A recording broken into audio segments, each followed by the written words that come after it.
Takže ahoj, vítejte u dnešního videjka. A dneska to je info. Ano, říkala jsem, že budou Míšiny kéci, ale sebou tady u babičky Míšu nemám, a jelikož jsem u babičky...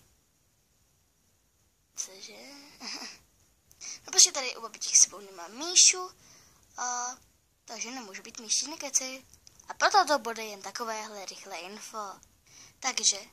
Dneska, jak všichni víte, je středa a já s mojí mladší sestrou odjíždíme na tábor. 2 týdny a už vám asi došlo, že nebudou videjka.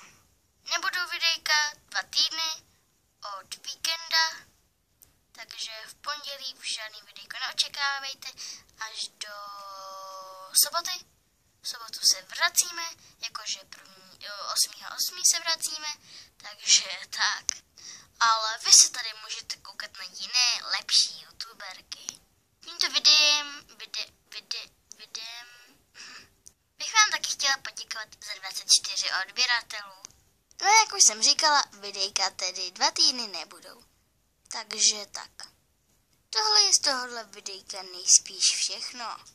Mějte se hezky, ten, kdo jde na tábor, k babičce, na dovolenou, anebo já nevím kam, tak si to tam rozhodně užijte. Nic si nezlomte, neonemocněte a užijte si to. Takže čau!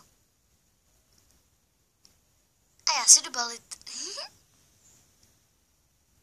Takže tohle, taky pro jistotu jedny brejle, mámu, počkat, tak to ne. Bylo by vší, kdyby si zbalil něco lepšího.